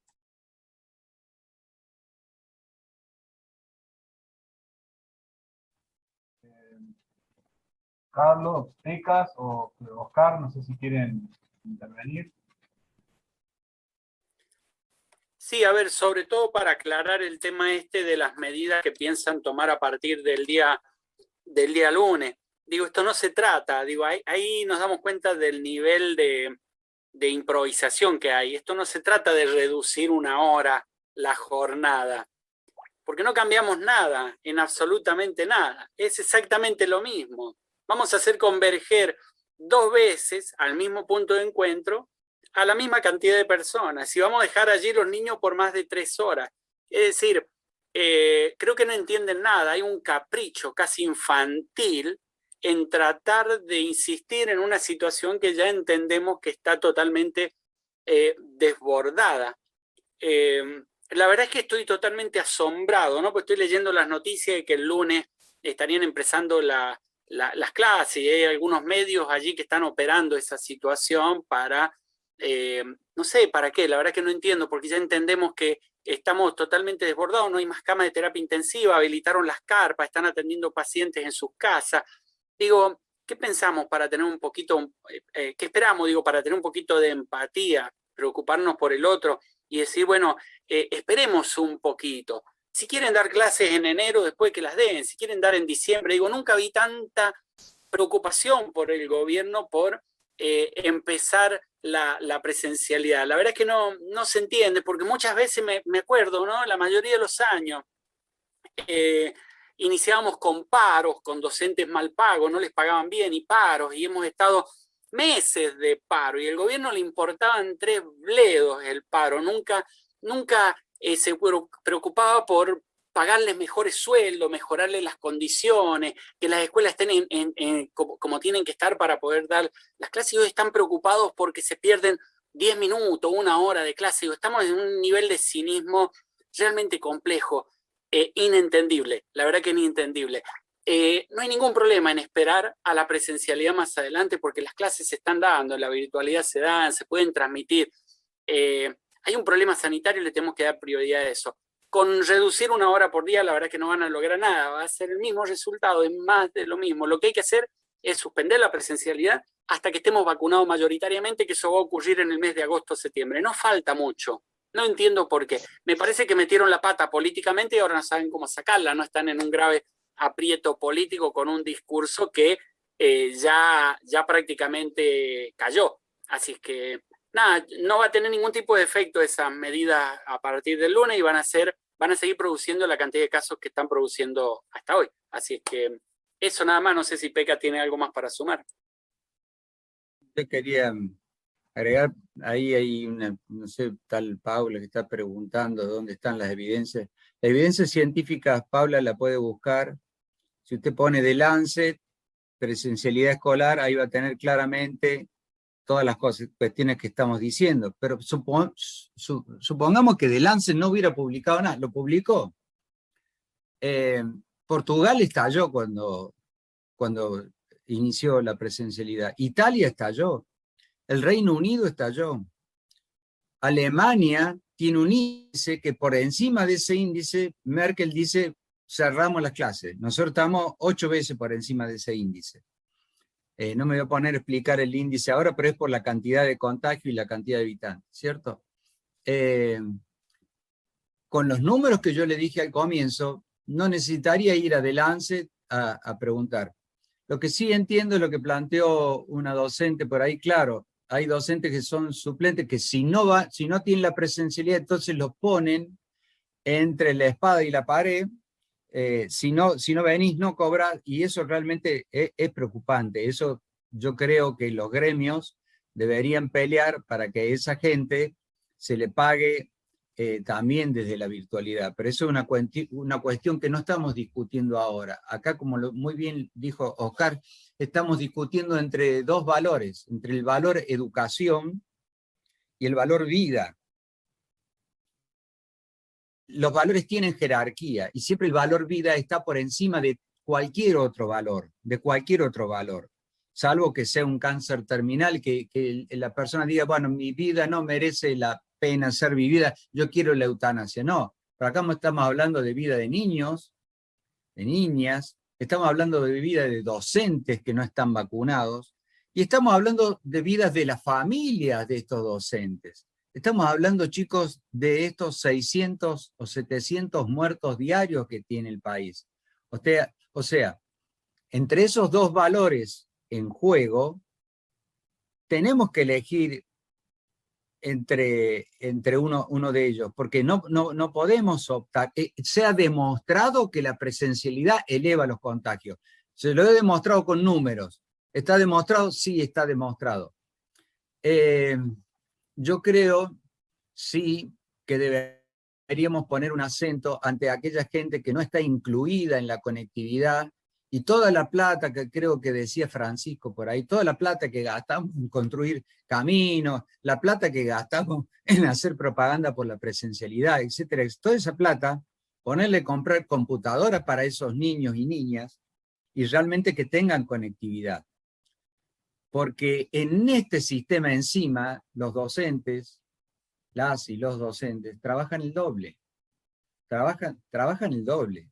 Yo quiero que me desmientan si no están trabajando el doble ahora que el año pasado, pero con un agravante, que acá están poniendo en riesgo la vida de ustedes y la vida de vuestras familias. Eso nada más quería agregar, que se den cuenta que están poniendo en riesgo la vida de ustedes, porque han hecho circular el virus de una manera tan exponencial que ahora bajarlo no es una cuestión de 9 días, como dice el doctor Atienza. Acá hay que parar 20 días para lograr dominar al virus, porque el virus nos tiene dominado a nosotros ahora. El virus nos tiene dominado a nosotros, el virus está por todos lados. Entonces, ¿quién no tiene algún familiar muerto o un familiar contagiado? Hay que parar esta masacre, como ya lo dije antes, y no estoy siendo melodramático, no estoy siendo excesivo. 600, 700 muertos es una cosa que, a ver, la salud pública pelea para que la gente no se deba morir de muertes evitables. Las muertes evitables son eso, muertes que el ser humano puede evitar. Por eso cuando vemos a alguien que sale a 200 kilómetros por hora, no lo llamamos accidente. Si se estrella contra, lo llamamos incidente, porque eso no es un accidente, es cuando de repente hay un terremoto y la casa se te cayó encima. El otro es un incidente, algo que la voluntad del hombre pudo evitar. Bueno, señores, acá estamos frente a algo que la voluntad del hombre puede evitar. Yo voy a sumar una cosa, porque hay gente por ahí, hay revistas científicas como The Lancet, Nature o Science. Son revistas que publican un poco de todo, es cierto, no son específicas, pero sí tienen control. El control que se da en todo trabajo de investigación, no todo trabajo científico que se publica, tiene que ser revisado. Hay trabajos, me acuerdo de un italiano, pasa ahora no tengo a mano los papers, hay estudios bayesianos, es un método estadístico, si la persona que está quejándose de que no le gusta The Lancet, calculo que sabe de lo que estoy hablando, lo que es un análisis bayesiano, donde muestran la dinámica en Italia de los casos de contagio desde el comienzo de la pandemia hasta el final con menores. Hay un problema con el tema de los datos, y si lees los papers del tema, te vas a encontrar que es la toma de datos. Por ejemplo, no se están hisopando menores. No podés hacer un buen análisis estadístico para decir, son contactos estrechos, no son contactos estrechos, en el colegio, en el colectivo, ¿dónde? Porque no tenés la forma de tomar los datos. Y eso lo lees al toque. Porque cuando lees una revista científica, de última entras a Google Scholar y te salen, a Google Académico, lo pones en castellano, y te salen un montón, pones palabras clave y vas buscando. Y son revistas con referato, busca revistas indexadas si querés. Revistas indexadas que están con una base científica bastante fuerte, es donde uno trata de publicar. Con respecto a lo segundo, el tema, bueno, el no tener buenos datos tampoco te permite aseverar eso, pero si vos ves, y reitero, están los datos públicos, y de hecho hay datos públicos mundiales, desde cuando comienzan las aperturas de clases hasta que terminan cerrando las clases, cómo suben el caso de contagios en menores. No solamente es exponencial a nivel de población, porque uno lo que está hablando es que un 30% de la población es esa población en edad escolar la que se está movilizando y está llevando y dispersando virus, aumenta, y no es magia. no tenés otra explicación más parsimoniosa, o sea, más sencilla, que hay escolaridad, aumentan los casos. Cierra escolaridad, descienden los casos. Y no es que se cierra, se pasa a la virtualidad. Los datos están. Es muy simple, ni siquiera hace falta, salvo que sea un mago o algo mágico que no entendemos, la teoría del logismo que nos esté volviendo a nosotros de vuelta, no hay forma de interpretar los datos si no es con eso, porque tenés apertura de las escuelas, sube exponencial. Bueno, era eso mi aporte, perdón, por ahí me puede. Bien, mientras suben las preguntas, una cosa muy breve, ahí vamos a subir nuevamente el link del grupo WhatsApp. Fundamentalmente, aquellos que están de acuerdo con la caravana, por favor, vaya poniendo en el chat. Y ¿qué pasa, causa?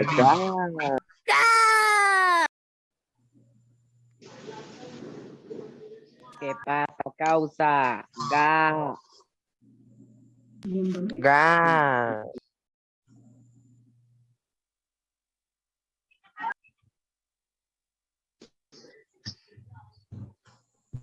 José, fíjate si podés volver a hablar porque se te cortó un poco. Sí, por favor, silencien los micrófonos. Poronga. Lo que pasa es que han entrado.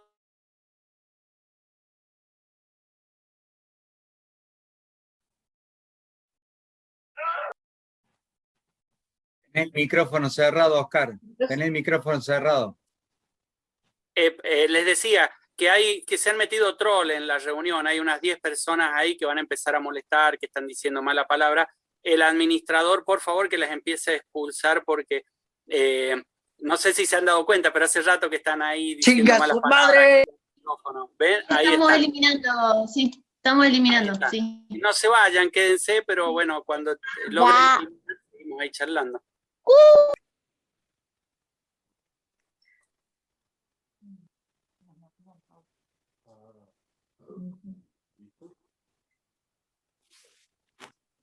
Si ese es el nivel de evidencias, cuando uno muchas veces está explicando con datos, se toma la molestia de leer porque es mucho tiempo.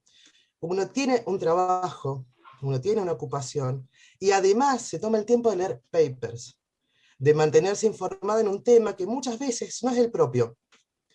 Yo no soy viróloga, colegas virólogos tengo, por suerte, pero nos estamos manteniendo al día con esto para justamente tener un pensamiento crítico al respecto.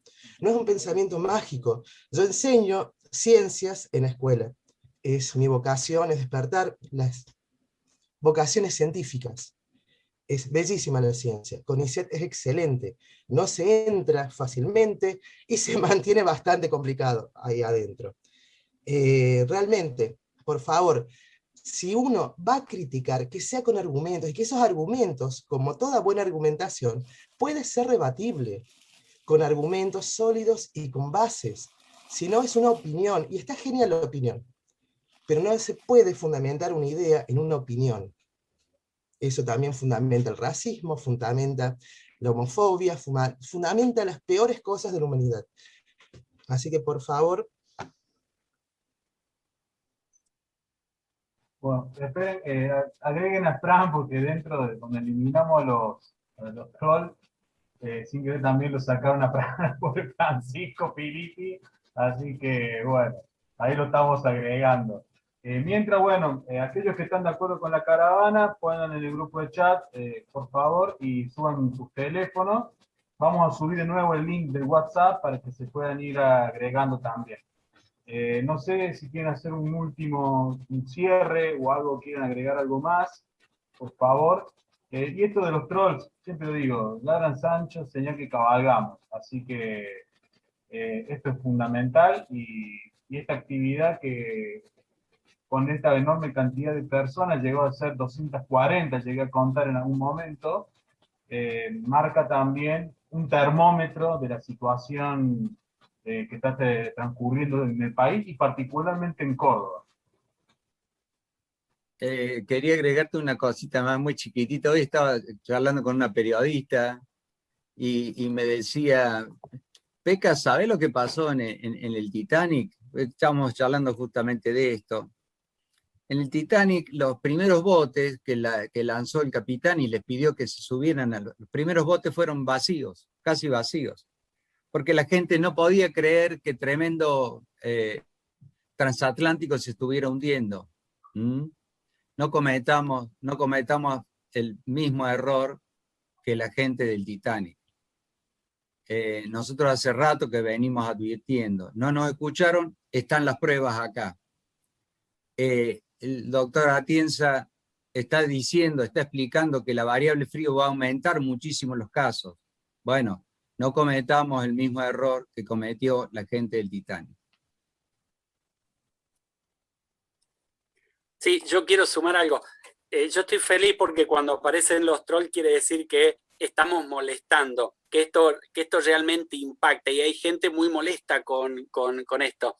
Así es que ese es un tema para festejar y lo otro, mi apoyo 100% a la caravana, siempre y cuando sea cuidada, me parece que hay que darla porque la calle la están ganando gente que no tiene la más mínima idea, los más reactivos, los más radicales de la sociedad. Y creo que no hay que permitirlo dentro del margen y que sea cuidado y por ahí hasta podemos inventar algún sistema de seguimiento de esta caravana a nivel virtual, con pancartas, con nuestros Facebook, nuestros Twitter, nuestros Instagram llenos de imágenes. Me parece que eso también puede llegar a sumar. Así es que mi total apoyo a todo lo que necesiten para poder visibilizar un poco más y frenar esta locura en la provincia de Córdoba. Así que muchas gracias por la invitación. Perdón, yo pedí la palabra, pero levanté la manito, pero no sé, bueno. No, yo básicamente quería hacer una pregunta y una afirmación.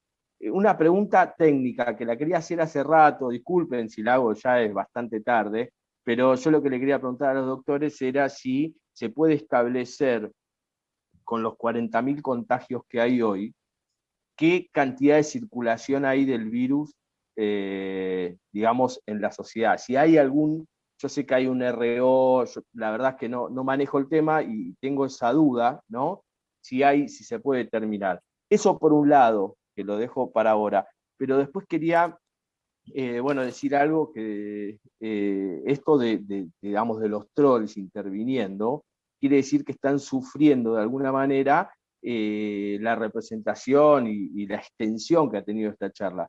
Por eso me parece muy importante que podamos establecer para esta semana que viene una reunión del comité. Hay muchos teléfonos que se han sumado para incorporarse al comité y discutir acá. Estaría muy bueno que votemos la realización de la caravana y que nos hagamos una reunión de comité después en la semana para ponerle una fecha. Es decir, si ellos son audaces, nosotros tenemos que ser más audaces.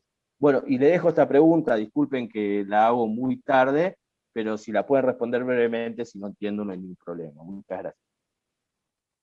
Sí, por supuesto que la podemos responder, Ángel. No es algo exacto, pero yo te podría llegar a casi asegurar que la cantidad de contagios a nivel nacional en el día de hoy no han sido 41.000 casos, sino que han sido por lo menos 80.000. Y en Córdoba no han sido 5.000, sino que han sido 10.000. Como mínimo. Eso los detectables. ¿Por qué digo esa cantidad? Porque vos tenés 120.000 test que se han hecho, el 30% han sido positivos, 41.000 casos. Pero hay de ese otro 70% que queda, hay un 30%, más o menos la mitad, que son gente que hacen contactos estrechos y por eso se van a hisopar. El que se va a hisopar es porque o está con síntomas o tuvo un contacto estrecho o está casi seguro de que tiene coronavirus. Digo, no se van a hisopar la gente por las dudas. Dice, a ver, hoy no tengo nada que hacer, me voy a ir a hisopar. No, de esos 120.000 personas, la mayoría estuvo con contacto estrecho o sintomático. Es decir, que tenés 40.000 que dieron positivo, pero tenés otros 40.000 que son falsos negativos. Gente que se fue a hisopar antes del 8º día y que le da negativo y que se va contento a su casa con un test negativo, pero es positivo. Es decir, que ahí tenés la detección del grupo de los sintomáticos que te hacen síntomas hoy, porque se fueron a testear hoy como positivo, que te van a hacer síntomas algunos días después y que se van con este test negativo. Estos son los sintomáticos y los oligosintomáticos. Después tenés el 80% del restante que no hace síntomas, son los asintomáticos y son el verdadero problema de esta pandemia. Vos, del 100% de personas, el 80% no te hace síntomas y transita la vida y se va a morir sin saber que fue positivo, que en algún momento tuvo el virus. Tenés un 15% que es el oligosintomático, que hace un poquito de moco, quizá algo de fiebre, un malestar, y pasó en horas. Y tenés el otro 5% que va a terapia intensiva y que es el que se complica, y el 2% que muere. Quiere decir que nosotros estamos detectando ese 20% que hace oligosíntomas o síntomas complicados, y que allí están los 40.000 casos o los 80.000 que yo digo que son los reales. El otro 80% no te hace síntomas, nunca lo vamos a detectar.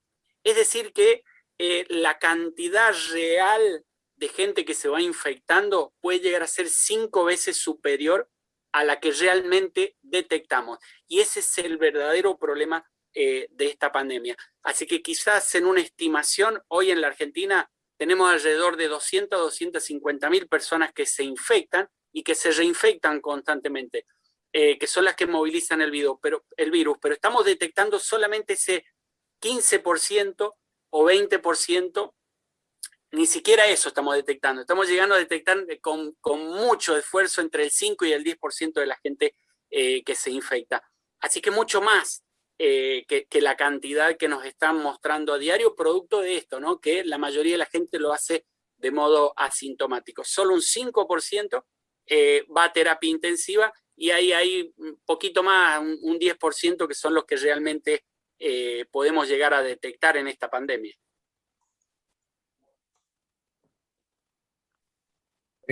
Agregale, Oscar, por favor, para que la gente tenga una idea de toda esa gente, cuánta gente va a morir y no sabe que va a morir. A mí me gustaría que se lo explicaras para que les quede. Mira, a ver, de los 41.000 casos que tuvimos hoy, van a morir 800 personas. Es decir, lo digo siempre esto porque impacta. Hay 800 personas que están muertas hoy y no lo saben. Para que se den una idea de la magnitud del tema. Y ojo con el tema de la gravedad de la enfermedad. Porque hay veces que pensamos que por ser gordo, ser diabético, hipertenso, tenemos más probabilidades de morir. No, no siempre es así. Hoy se complican las personas jóvenes como las enfermas. Es decir, no es necesario hoy tener alguna comorbilidad para poder enfermar de la modalidad grave y morir. Cualquiera la puede pasar muy mal y cualquiera está yendo a terapias intensivas. Hoy tenemos, por ahí preguntaba, hay una doctora por ahí en el chat, creo que ya no está más, Paula, que hizo muchísimas preguntas y que preguntaba por las evidencias, ¿dónde están? Le puse allí el Amicus Curiae, que tiene 20 páginas con más de 200 evidencias científicas para que las pueda leer, y que además dice que no hay niños internados en terapia intensiva. Miren, desde el 23 de marzo a la fecha, 180.000 menores de 18 años se han infectado. El Hospital Fernández, solamente el Fernández, tiene 4 salas de terapia intensiva abiertas, tuvo que abrir más que las que tenía el año pasado. El Garrahan, el Gutiérrez, todos están llenos. Las salas pediátricas de toda la Argentina están todas llenas de niños infectados. Así es que sigan creyendo en el terraplanismo, que no les va a ir nada bien, ¿no? Los niños hoy están mucho más expuestos que antes. Y cerrar con eso, ¿no? Hay 800 personas que han muerto hoy y que no saben que están muertas, que van a fallecer en los próximos 10 días. Y eso es lo más terrible de esta enfermedad. Pecas o Oscar, no sé quién de los dos también puede explicar, porque quienes quedan, cuáles son las secuelas que muchas veces quedan en las personas con COVID. Porque volvemos al tema, reactivar económicamente necesitas una población sana, eso se da en educación para la salud, el ciclo economía-salud, que es básico para mí en lo que es educación. Las secuelas que hay después de pasar por COVID, por más que no haya sido grave. Ya, bueno, la primera secuela gravísima, que cada 2 personas que entran a terapia intensiva, una sale muerta y la otra sale con secuelas, casi seguramente. Pero el mayor estudio, que se llama el Long COVID o el COVID prolongado, lo tienen unos residentes de medicina general en España, que han estudiado durante más de un año a 2.200 pacientes, y muchos de ellos han quedado con secuelas, que puede ser, para que ustedes sepan lo que es el COVID, si no lo han escuchado todavía, el COVID es una enfermedad producida por el virus, pero es sistémica, vale decir que ataca todos los órganos. Ataca a algunos más que otros, pero ataca a todos los órganos. ¿De qué se muere una persona con COVID? Se muere generalmente de una neumonía bilateral o un tromboembolismo pulmonar. Las secuelas, desde nubes mentales, la persona ya no es la misma, ya no siente que es la misma, no reacciona igual, no se acuerda de ciertas cosas, desde un cansancio físico que no sabe explicar por qué. Antes corría 2 kilómetros y no se cansaba, no puede caminar ni 10 cuadras, hasta una dificultad para respirar, hasta problemas en el gusto o en el olfato. Por suerte son menores, son 30% más o menos, y generalmente las personas que... esto no lo he leído en ningún lado, esto, de tanto ver COVID, yo me he estado dando cuenta, yo no sé si vos has hecho la misma observación, Oscar, que los que te presentan alteraciones del gusto del olfato generalmente no tienen tan afectados otros órganos. Esto es una observación, no tiene ninguna evidencia científica. Yo me ocupo de aclarar eso porque estoy cansado de escuchar a alguna maestra me dice, bueno, pero en mi colegio hemos cerrado pocas burbujas, en mi colegio, o sea, la ciencia no se maneja por testimonios, se maneja por evidencias científicas. Yo, para afirmar realmente lo que estoy diciendo, que en mi experiencia, la gente que tiene falta de gusto, de olfato, que son un 30%, eso sí está demostrado, generalmente no está afectado grandemente su sistema general, sus pulmones o hacen tromboembolismo. Es una cuestión que he observado yo, que habrá que demostrarlo. Pero cuando uno da un dato científico como ser que la presencialidad aumenta exponencialmente los contagios, es porque lo ha leído, porque tiene el diario del lunes de lo que pasó en Europa y porque está demostrado también en Argentina. O sea, basta de los testimonios, basta de que aquella persona tomó dióxido de cloro y se curó con... Basta de eso, porque estamos desde el comienzo de la pandemia hasta ahora, estamos hartos de testimonio. Entonces, cuando venga alguna maestra, che, pero en mi escuela no se contagió nada, no hubo burbuja. Bueno, qué suerte por tu escuela, porque la mayoría de las escuelas no pasó eso. Y esto está con los números que le he mencionado. ¿Da secuelas el COVID? Sí, da. Lamentablemente, hay muchas personas que quedan secueladas. Sí, te sumo algo más, Beca. Hay un estudio que se ha hecho en Santa Fe y que dice que el 35% de las personas que tienen COVID quedan con secuelas. Sí, fíjate, y no tiene que ver con la gravedad de la enfermedad. Y las secuelas son variadas, ¿no? De problemas renales hasta problemas visuales. Así es que es una enfermedad bastante grave que le estamos conociendo y no hay que dejarla que siga circulando. En la medida que más circula, más muta y mayor daño nos va a dejar.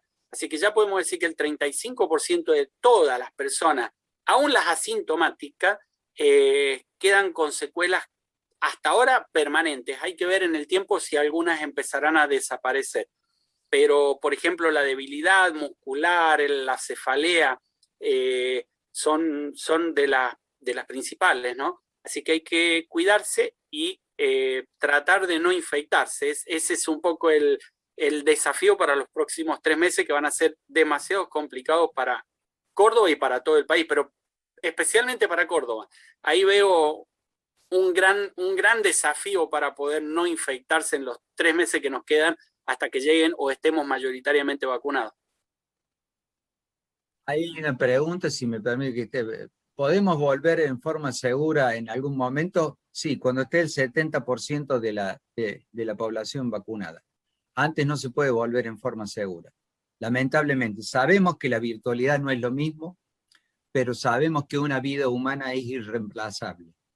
O sea, si usted me pregunta, ahí acabo de leer en el chat, si se puede volver en algún momento, y yo le diría que hasta que no esté el 70% de la población vacunada, es una irresponsabilidad volver.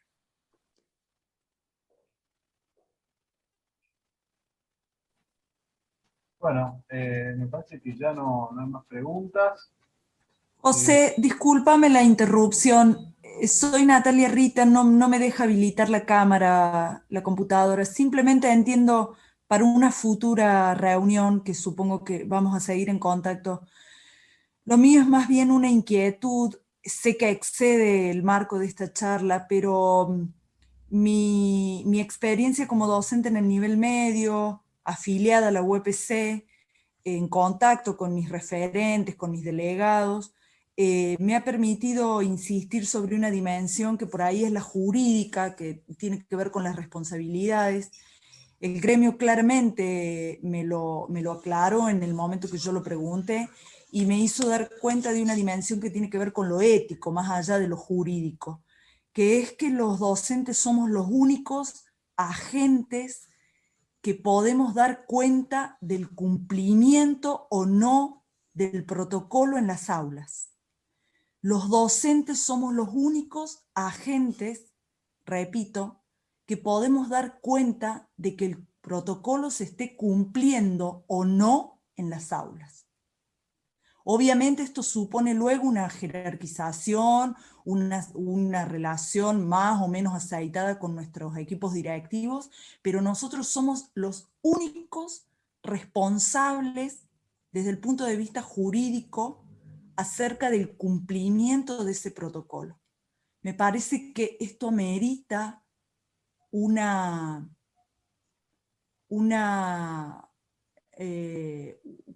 amerita contemplar realmente muchas otras dimensiones y me parece que amerita también tomar conciencia, obviamente, de la dimensión que implica la salud y salir de esas falsas disyuntivas, porque realmente es una responsabilidad muy grande sobre la vida de los otros que son nuestros alumnos. Eso simplemente, disculpen la introducción.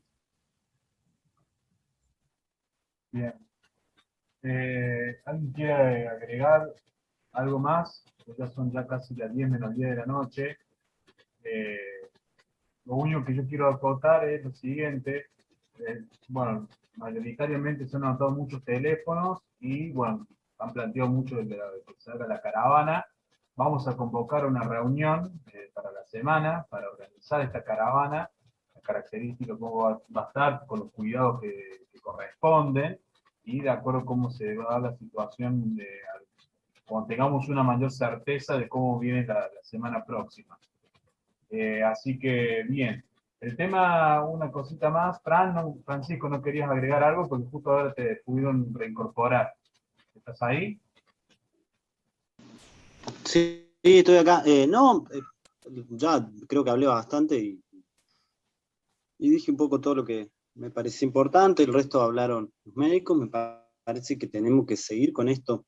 Y bueno, no puede ser que algunos intereses muy mezquinos, muy chiquitos, electorales, económicos, definan sobre esta cuestión que nos preocupa a todos. Así que para mí, vamos con la caravana, en caso, estando atentos a ver qué medida toman, van hasta el domingo, estoy seguro que va a haber idas y vueltas, que las clases de 2 horas, que suspendemos, que no, va a haber eso, digamos. Y nosotros tenemos que contribuir un poco a meter presión. Entonces sí, creo que se puede definir algún momento para la próxima reunión y a ir delineando más lo de la caravana, y hay que hablar con gente de salud, porque tiene que ser con ellos, de otra forma no.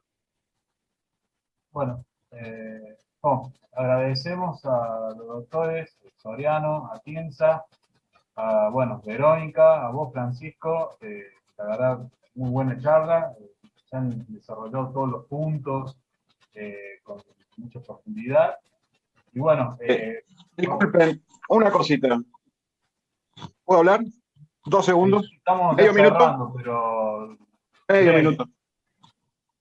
Bueno, a mí me parece que es bueno reunirse, es bueno discutir, es bueno plantear acciones, pero también es bueno seguir coordinando cada vez con más gente. El sábado a la mañana va a haber otro plenario también para coordinar con los plenarios de norte y sur acá de la ciudad de Córdoba. Yo creo que sería bueno también que participen y lleven estas consignas y lleven estas acciones para ver si también se puede coordinar con más compañeros y compañeras docentes, que estamos todos en la misma situación. Muy buena charla, muchísima gente, pero yo creo que también hay que llevarlo hacia otros lados. Hay que coordinar con la mayor cantidad de gente posible esto. Con los doctores ya nos hemos visto en varias oportunidades, hemos estado en otras acciones.